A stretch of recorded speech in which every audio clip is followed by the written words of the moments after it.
She was the warrior sworn to destroy his bloodline. He was the son of her greatest enemy. And her fated mate. When your fated mate is the enemy's son. Chapter 1, Smoke on the Snow.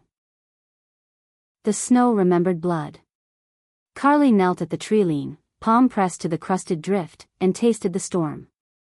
Ash carried far on the wind, burned pine, ruined stores, the copper-thin ghost of old violence. Ironwind wolves had raided again. They always came when the moon was a knife, quick, precise, shameless. Her wolf paced inside her ribs, a restless circle around a center that burned with old grudges. Don't. Not until the signal, Carly told it, and the animal in her huffed with irritation. Discipline had been drilled into her since she was old enough to shift. Discipline, and a ledger of debts. A soft crack from her left. Lena slid into the snow beside her, eyes bright in the blue hour. Scouts say 6 on the ridge, 2 at the road, 1 carrying fire oil. Standard pattern, Carly murmured. They're getting lazy. Or they want us to think that. Lena's grin was a slice. Alpha said you call it. Carly rolled the stiffness from her shoulders and studied the valley. Their granaries lay dark as sleeping animals, roofs burdened by snow. Beyond, the river ran black, a seam through the world. The Ironwind crest, 3 jagged lines like claw marks, hung from a spear driven into the road. A taunt. A promise. A memory of her father's broken body returned on a makeshift sled 10 winters ago. The signal sounded, low and mournful. Carly lifted 2 fingers. Flank. Don't let them torch the west barn. She broke cover first. Snow swallowed the sound of her boots, breath steamed in sharp bursts, the ridge lifted against a sky bruised with weather. The nearest raider turned at the last moment, too late. Carly hit him like a thrown axe, blade flashing, hilt biting her palm. He went down with a wet sound and the world became motion. Lena to her right, Torin to her left, a chorus of snarls and curses and the whistle of arrows through cold air. Fire, someone shouted. A bottle arced, throat glass catching moonlight. Carly pivoted, lunged, caught the thrower at the wrist and broke his aim. The bottle shattered harmlessly in the snow. The raider snarled and shifted, fur-splitting skin, and Carly's wolf surged to meet him, a hot bloom under her sternum. Then the world changed. Scent hit first, not pine, not smoke, but something older, darker, storm-soaked cedar and winter citrus and heat that had no business in such cold.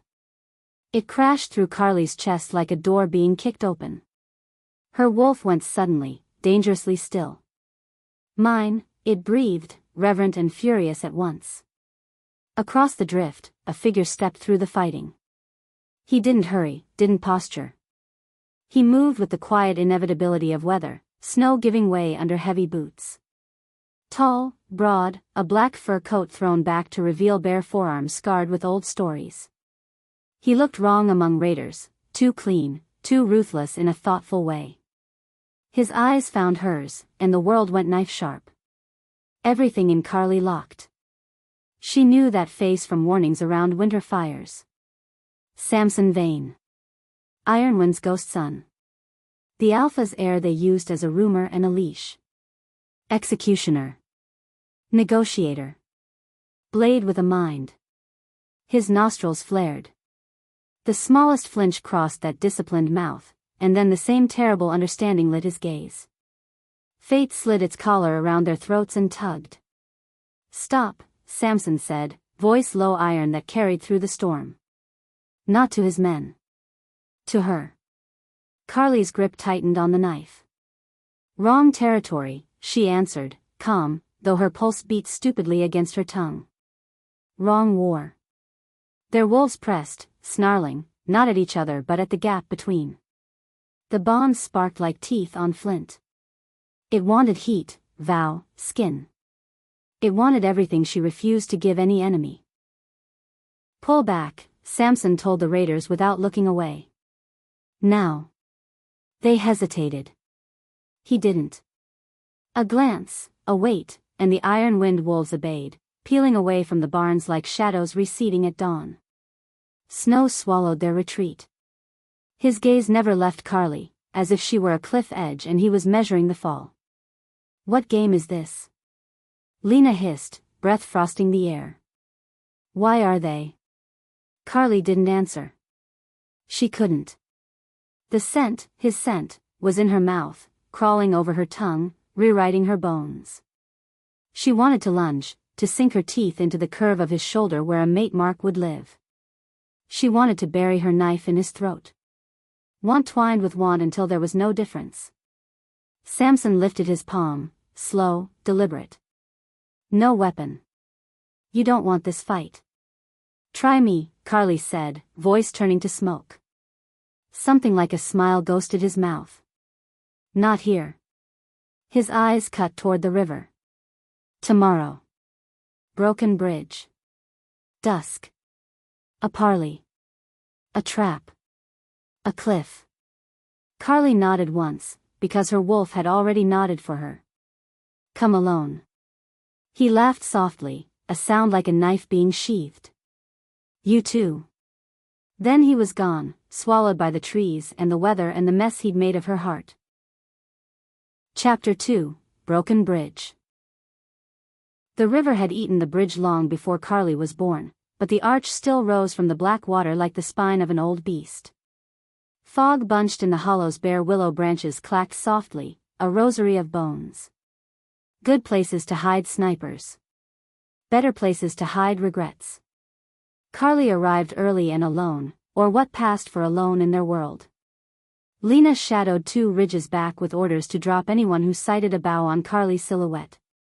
Trust was currency and Carly had watched too many coffers empty to arrive poor. Samson came on foot, hands visible, coat open to the cold. His breath fogged, wolf scent thick as heat after lightning. Carly's wolf prowled, the bond tugged. Her body remembered nothing and wanted everything. "You came," he said. "You called," she replied. "Explain why I shouldn't open your throat and float you home." He stopped a blade length away, eyes wrongfully human for a creature like him, and studied her face as if memorizing the places it would fold when she laughed. "Because we're about to tear each other's packs to bones and ash, and you know it. Because fate played a dirty trick. Because I can give you something you want." "What's that?" "Names," he said simply. "And routes. And a chance to choose which wolves don't die next." Carly let the river talk while she sorted the shape of his audacity. Information like that didn't come without wormhooks. In exchange for a night. Heat streaked up her spine. Her palm flexed over the knife. He didn't flinch. "Not sex," he added, mouth twisting wry. "I'm not that stupid, and you're not that easy. A night without us pretending we don't know what we are. No politics. No blades. We see if this thing is a rope we can climb or a noose. And if it's a noose, then we kick the stool out ourselves instead of letting our fathers do it." He said fathers like a map of injuries. Carly swallowed, throat tight. "Your alpha will gut you if he learns you met me." "My alpha is my father," Samson said, tone so dry it chafed.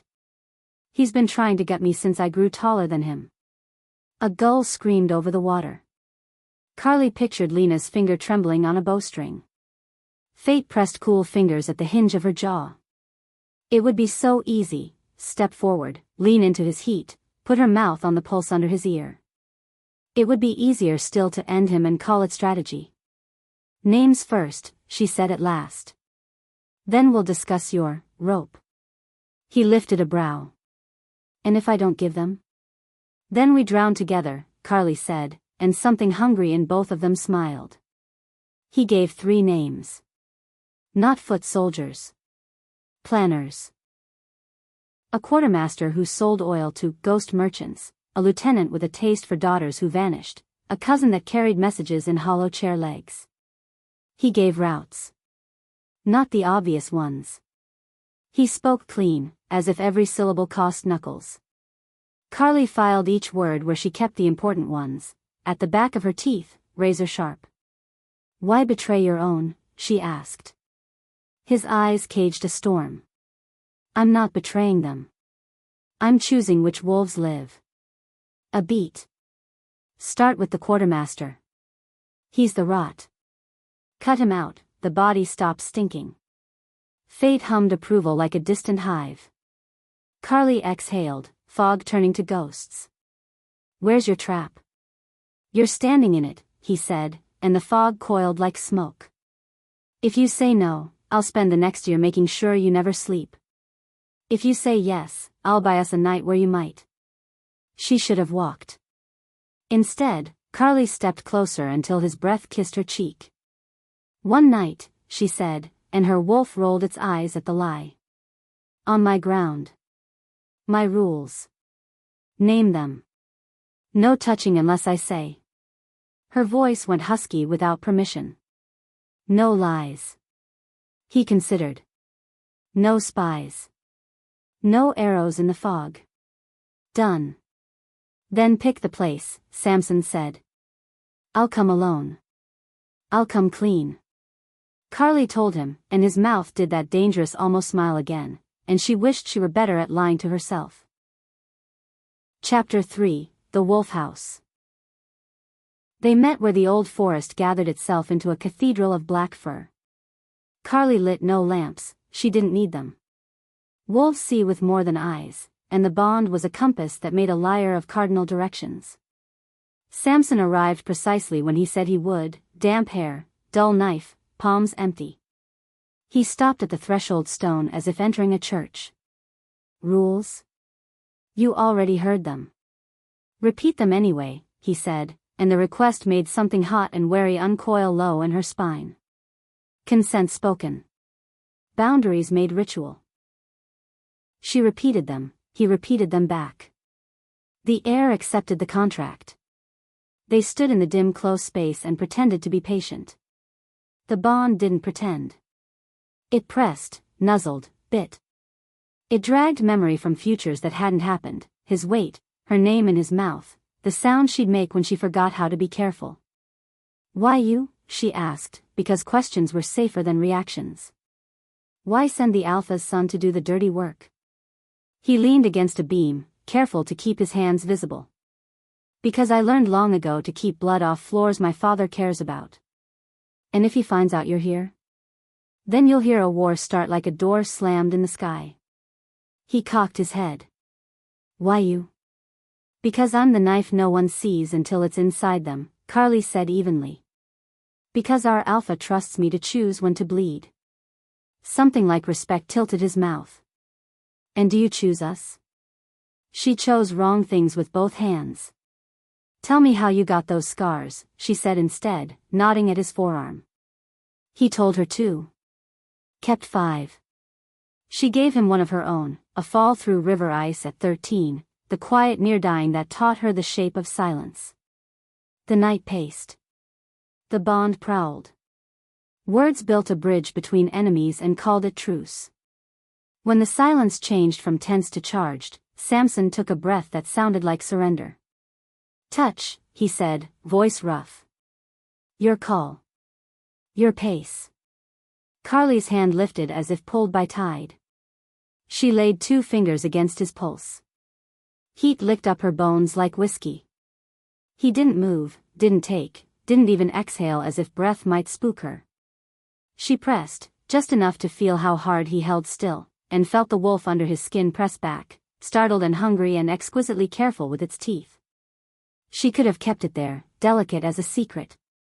Instead she slid her hand to his jaw, felt the rasp of stubble, the twitch in the muscle that spoke of restraint sharpened to pain. Say my name, she whispered, because cruelty and kindness are cousins.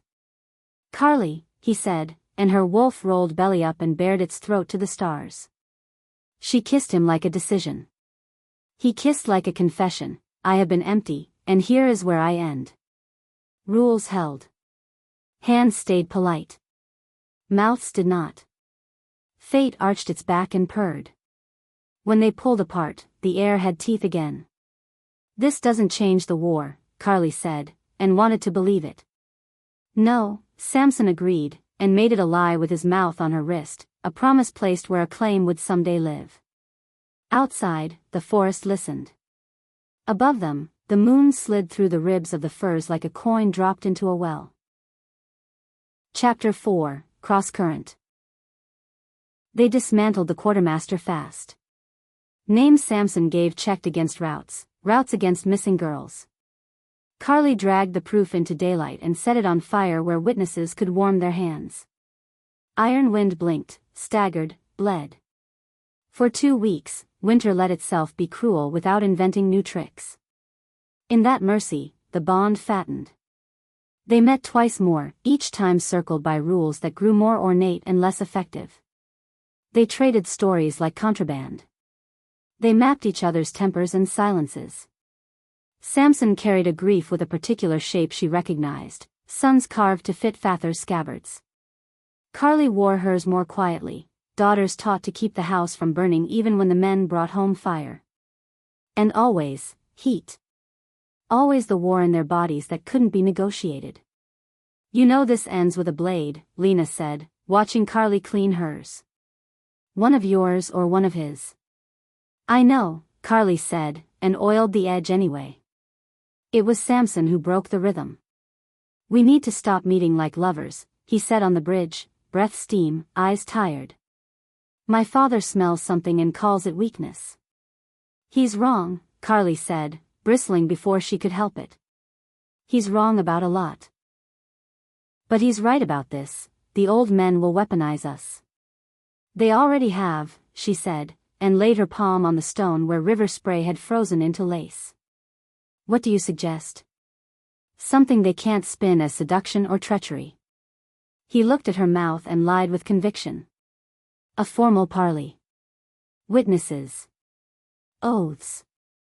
If fate insists we're a rope, then we can use it to bind a temporary truce. Terms? 30 days. No raids past the river. No fires. Both packs keep rogues out. We move food, not knives. And after 30? After 30, he said softly, we either have fewer funerals or we burn the world together. He was too much. He was not enough. Carly felt the old lives, hers, his, creak under the weight of whatever they were building in the bones of winter. I'll take it to my alpha. I'll take it to mine, he said, and looked like a man walking back into a house that had learned how to bite. Chapter 5, The Knife Inside the Door. The truce did not make it past Samson's front step. Carly knew because the messenger he sent never arrived. Instead, Ironwind came at dusk, thick-booted and efficient, not to raid but to snatch. Torin died silent. Lena killed 2 and vanished with an arrow in her shoulder. Carly woke with a rag in her mouth, wrists bound, eyes full of torchlight and the stink of wolves who took pleasure in dirt. They dragged her through a hall she read the way she read rivers, antlers on the walls, clean stone, cold hearths that had seen feast smoke in better months. They shoved her to her knees before a chair that wasn't a throne but was trying, hard, to remember how. The man sitting in it had Samson's mouth ruined by contempt. Alpha Hagen Vayne, broad, graying, eyes like dull steel. He looked at Carly as one looks at a dead wolf one is not yet done punishing. Another snow bitch, he said to the room. They breed like rats up there. Carly spat the rag onto the floor. You'll forgive us for refusing to breed with you, she said, voice ragged and clean. The taste is wrong. A fist cracked her jaw sideways. She rolled with it and came up smiling with blood in her teeth. There are arts a woman learns when men need reminding she is not furniture. Hagen's mouth twitched. Who sent you? The river, Carly said. She wanted a look at your plumbing. Laughter, ugly and relieved. The hall loved a woman brave enough to be beaten without making them look at the truth of themselves. Hagen stood, heavy and slow. Bring my son. The world wrote a line, and Samson walked along it. He came in bare-armed, coat thrown over one shoulder, eyes already taking in the math she represented. He did not look at her first. He looked at his father, because that's how boys survive. He bowed, because not bowing would be admission of mutiny. You called. Hagen gestured at Carly. Your little river toy. Samson's face did nothing. Absolutely nothing. Only his scent changed, smoke hardening to steel. She is Ashfen, he said. High-ranked. She is bait, Hagen said, voice brightening. We hang her on the bridge and see which rats come out. Maybe the pretty one you've been courting. Silence, heavy as a body. Samson still didn't look at her. I need to question her, he said. Privately.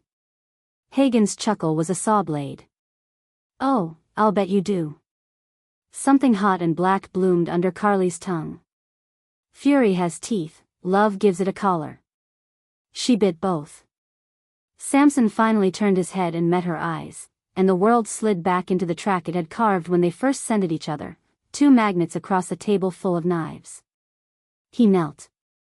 Palmed her jaw gently under the mask of inspection. You're bleeding, he said, voice so quiet it wasn't sound but touch.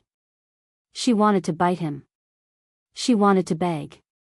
Tell your father to use better men, she said, just as softly. These missed. Samson's thumb moved, small, secret. The gesture said, hold. The look said, I'll burn the house. Cellars, he told the guards. West Wing. No one touches her without my mark. Hagen laughed again, happy with his meat. Mark her then. Samson's gaze didn't flicker, but pain rippled through the bond so sharply Carly almost gasped. He leaned close, mouth at her ear, breath heat. I'm going to bite you, he whispered. And you're going to forgive me later. She turned her head so only he could see the predator she kept wrapped in silk. You have 30 days to earn that, she whispered back. Make them count. His teeth grazed her throat, too gentle to claim, too hard to be nothing, and the hall roared as if the world had been decided. It hadn't. But it had been lit. Chapter 6, The Cellar and the Map. He waited until the guard's footsteps retreated and the lock threw twice. Then Samson was all movement, rope cut, wrist examined, a curse bitten off when he saw the fingerprints bruised into her skin. You're late, Carly said, because if she didn't she'd say something that would get him killed. I had to make sure they put you somewhere with only 2 exits, he said, scanning mortared stone, counting. And that the man with the keys owes me a favor. Does he? He will by tomorrow, Samson said grimly. Carly. Don't apologize. She stood. The room swayed, she did not. You'll make it true. He closed his eyes briefly. We're out of rules. No, she said, stepping into him, letting her body make choices her mouth couldn't. New ones. She cupped his jaw, made him look at her. No dying for me. No breaking oaths you can't rebuild. No pretending you aren't terrified. He huffed something like a laugh. No pretending, he agreed. Fine. He pulled a parcel from inside his coat, oilcloth, thin as a lie. Inside, a map. The arteries of Ironwind supply lines inked in neat hand, the rotten node circled. This is everything I can cut without cutting my own throat. Carly's throat worked. Why? Because if fate wants us to be a rope, I'll strangle the right men with it, he said simply. Because I am done letting old wolves decide which pups starve. Because he stopped, eyes going dangerous. Because. Heat rose under her skin. Fury braided with tenderness. Hagen will know you did this. He already does, Samson said. He expects me to do it for him, to impress you into trusting me. He thinks I want your pack under our boot so I can have you without a war. Do you? Carly asked, because honesty was a disease they'd already caught. I want you, he said. The rest is noise. She kissed him because they were running out of tomorrows. He kissed back like he was memorizing how her mouth fit around the word survive. When they broke, she took the map and the breath he'd given her and made both into weapons. Tomorrow night, he said, stepping back. Third bell. The kitchen boy with the scar will cough twice outside your door. Follow him. I'll have the gate. And if the gate isn't there? Then I'll be, Samson said, and fate petted the back of her neck with cold fingers. He went to the door and rapped once. The lock's tumblers rolled like distant thunder. Before he slipped out, he looked back, and the animal behind his eyes put its head on Carly's feet and sighed. Chapter 7, Teeth in the Dark. The kitchen boy came. Coughed. Carly moved. The corridor stank of brine and smoke. She ghosted behind him through servants' arteries, past rooms that held Ironwind's beating heart, the pantry with its stolen sacks, the armory with its careful neglect. Hagen let his soldiers go ragged so they'd thank him when he fed them. Men who are grateful don't revolt. They also don't win. The last turn opened onto the inner yard, and into the teeth of a choice. The gate stood where Samson had promised. So did 4 men who weren't supposed to be there. Son, Hagen said, voice amiable as a trap. Taking out the trash? Samson waited in the yard center, coat off, wrists bare. A smear of blood dried at his throat where he had marked her. He looked at Carly once, something like apology in the set of his shoulders, and then he moved. He didn't go for his father. He went for the nearest guard, fast as panic, and used him as a shield, blade flashing a small, practical arc that put the man on the ground and his key ring in Samson's hand. Another step, another body, a pivot that spoke fluently of pain rehearsed on evenings when children should have been learning stories. The yard exploded, shouts, steel, a dog's frantic bark. Run, Samson snapped at Carly, not looking back. She didn't.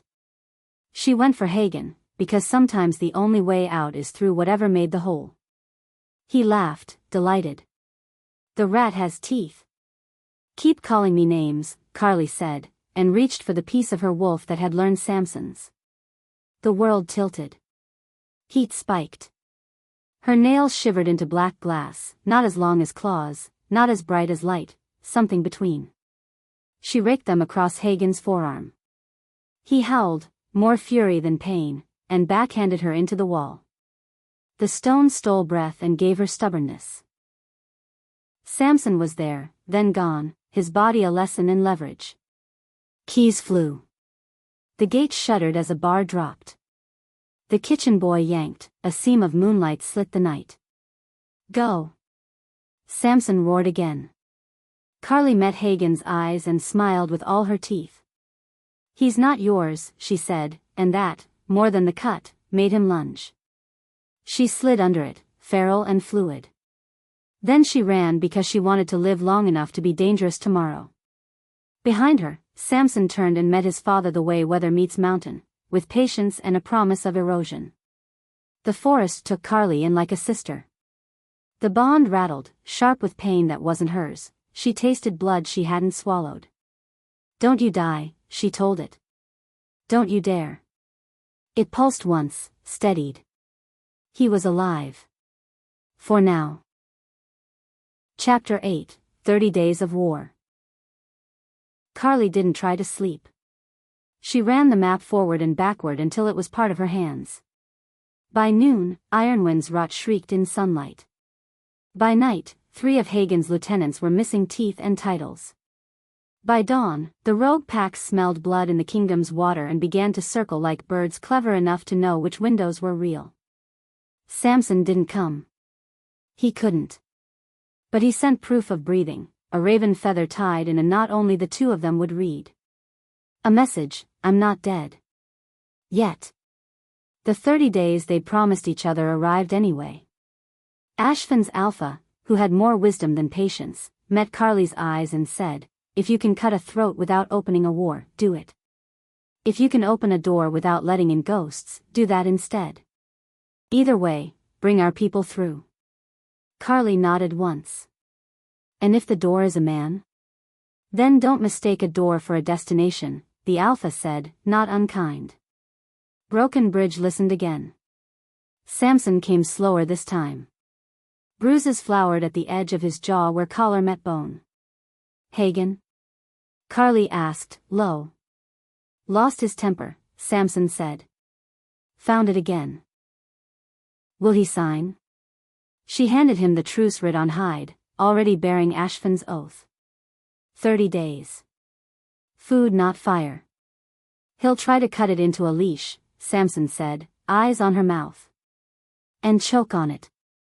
Meaning? Meaning I brought my own ink. He bit his thumb, pressed bleeding skin to the hide, and fate sat up like a hound catching a scent. Blood oath. Unspinnable. Unforgivable. You just declared war on your father, Carly said softly. Samson's smile was a ruin and a home. No, he said. I declared peace on you. The bond rolled, a thunderhead building heat. She could have taken him apart there. She could have put him together, too. Instead she folded the hide and put it inside her coat, at her heart. 30 days. 30 days, he echoed, and the way he said it sounded like promise and prayer and the sound a man makes when he realizes he is already on his knees. Chapter 9, Fire Teaches. Truce makes men stupid. They drink, they strut, they forget their wolves have better memories than they do. Hagen leveraged all three. On the 7th night, a granary burned anyway. The flames licked cold stars, the smoke wrote names Carly would not forgive. She stood in the heat until her hair stank and her coat took spark and her wolf howled into the bowl of her chest. His men? Lena asked, eyes slitted, arm bandaged to the elbow. Too clean, Carly said, watching the way the fire moved. Too careful. This is a lie. She tasted air. It tasted like Hagen's laugh. He wants our truce to fail. Then make it succeed harder, Torrin snapped, voice shredded by grief. Carly nodded. Wake the river. Move grain by night. Put women with knives on the ferry. Send boys with sharper eyes to the hills. And tell the old men that if they call this peace weakness one more time I'll make them carry sacks until their hip bones remember humility. They did it. You can't starve a pack that trusts its women. Hagen's second fire found only ash and the heel scratches of a caravan that moved like water. The third fire burned his own empty warehouses because Samson's map had become a hole. The bond hummed low and steady. At night, Carly laid awake and listened to it like a heartbeat in a wall. Samson, in a room that had known his fear, listened to it too. Sometimes, at the edge of sleep, they heard each other breathe. It saved them from mistakes they'd both wanted to make. On the 29th day, Hagen sent an envoy to the bridge with a jug of wine and a smile made of stones. My alpha accepts your terms, the man said. And requests a private feast to celebrate future prosperity. Carly looked at the jug, then at the envoy's two clean nails. Tell Hagen I'll dine with him when the river runs dry. The envoy smiled wider. He thought you'd say that. He set the jug on the stone and left. Carly didn't touch it.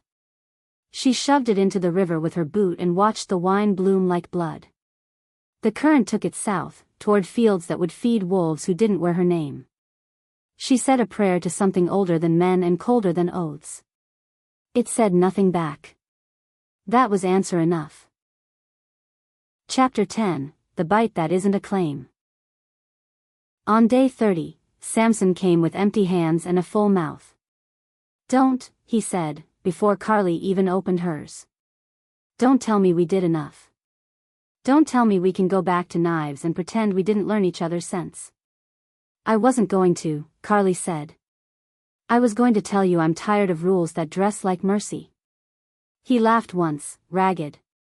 I'm tired of mercy dressed like rules. They stood with the river saying what they couldn't. Then Samson drew a breath and lit his life on it. Leave with me, he said. Now. We burn the map. We cut our names out of packs that will never forgive us and make our own. I have a place north of here where the wind doesn't tell tales. We could fill it. It bloomed in her mind, that quiet. A house in the bite of wind. A woman who didn't wake to count the knives under her pillow. A man who learned what it is to be wanted not despite but because of his softness. It would be easy, and it would be wrong.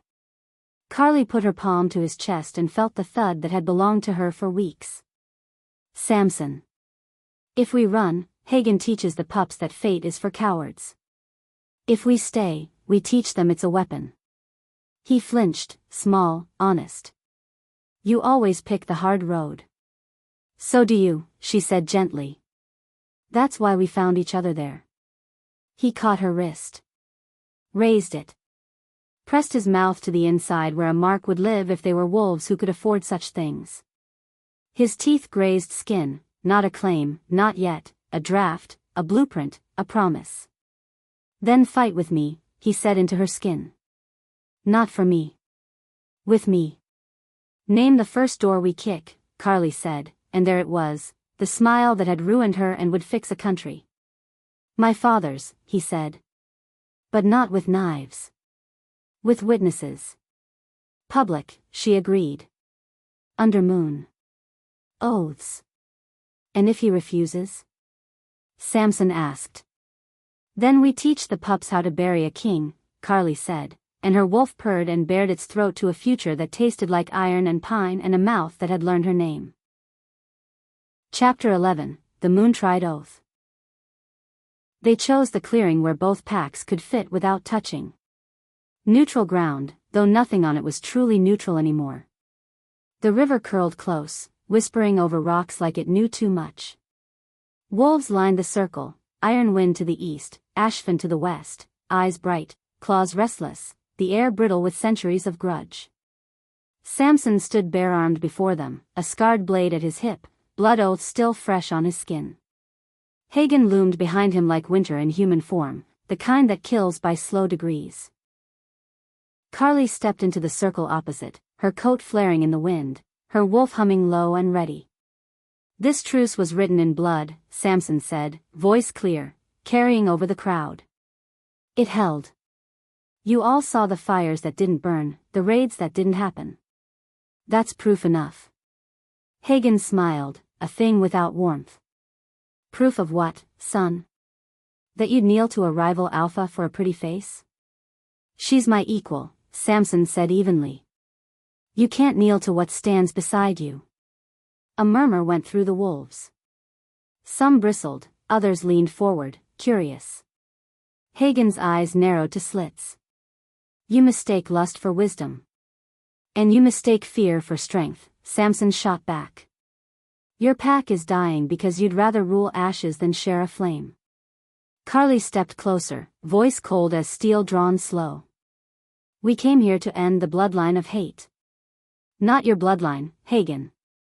The curse that says a pack must eat another to survive. Hagen barked a laugh. You think you can cure hunger with poetry? No, Carly said. We'll cure it with truth. She looked around the circle. You all smell it, this bond. It's not weakness. It's what happens when two wolves refuse to be tools of ghosts. The moon broke through the clouds then, pale and brutal. Fate pressed down, demanding witness. The wind held its breath. Samson reached for her hand, and when their fingers met, the bond lit like dawn behind their ribs. Hagen flinched. The crowd gasped. Every wolf felt it, the pulse of something old and raw, reshaping the air. A mark burned across both their throats, silver for her, gold for him, the sign of a Luna and an Alpha, not of one pack, but both. By the moon, Samson said, voice shaking with power, we swear no pack will fall to hunger while we still breathe. Hagen snarled and drew his blade. Then you'll stop breathing now. Chapter 12, How to Break a Throne Without Splinters. The fight wasn't a duel, it was a reckoning. Hagen lunged, steel flashing. Samson met him barehanded, every strike echoing with decades of pain. They circled, predator and progeny, neither yielding. Wolves shouted, but no one interfered. Carly didn't move until Hagen feinted left and sliced Samson's ribs open. The scent of blood hit the air like gasoline. The packs wavered, half ready to leap, half frozen by the sacred law of trial. Her wolf took over. One blink and she was between them, claws gleaming black and wet. She caught Hagen's wrist mid-swing, twisted, and felt bone give under her grip. He roared, swung with his other hand, and she ducked, came up inside his guard, teeth bared. Enough, she hissed. He spat blood. You think the moon favors mongrels? I think she's done with tyrants. Hagen struck again, but Samson moved faster, faster than she'd ever seen. His wolf was loose now, golden eyes burning. He caught his father by the throat, lifted him clean off his feet. For a heartbeat, the entire clearing was silent except for the sound of rain starting to fall. You taught me to kill what I feared, Samson said. Today I fear becoming you. He dropped Hagen to the ground and stepped back. Yield. Hagen staggered, clutching his throat. You'll regret mercy. Maybe, Samson said. But at least I'll still have mine. He turned his back on the throne his father had built on bones and walked to Carly. The wolves watched, waiting to see which story would win, the old one of conquest, or this new one of choice. Carly offered her hand. Samson took it, blood running down his arm. Their combined scent rolled through the clearing like thunder. Something in the air cracked, the invisible line between packs shattering like old glass. Ashfen wolves howled first. Then Ironwind, hesitant but not unwilling. One by one, voices joined until the forest shook. The sound wasn't of war. It was of surrender to something greater. Chapter 13, The Night the Wolves Howled for Us Instead of Blood. They buried the throne. Not dismantled, buried. The heartwood roots swallowed it whole, iron nails and all. Hagen left the valley in silence, his pride heavier than his wounds. Carly stood at the river's edge that night, the moon painting silver into her hair. Samson came to stand beside her, bandaged but unbowed. Do you think they'll ever forgive us? She asked. He smiled faintly. No. But their children will. She turned to him. And us? He brushed his thumb across the mark at her throat. We were never meant to forgive each other. Just to survive long enough to matter. Her laugh was soft, tired, real. Romantic. Practical, he said. And maybe a little romantic. They stood like that a while, two wolves against centuries of echo, watching fog gather over the water. Somewhere in the distance, pups howled their first songs to the moon. It sounded like hope, raw and awkward and alive. Samson took her hand. The old world burned, he said. Now we build something that doesn't need fire to keep warm. Carly squeezed his fingers. Then let's start tonight. And when the moon rose to its fullest height, it caught on the twin marks at their throats, silver and gold braided into one, and for the first time in living memory, the wolves howled not for vengeance, but for love that had finally learned how to survive its own teeth. The end.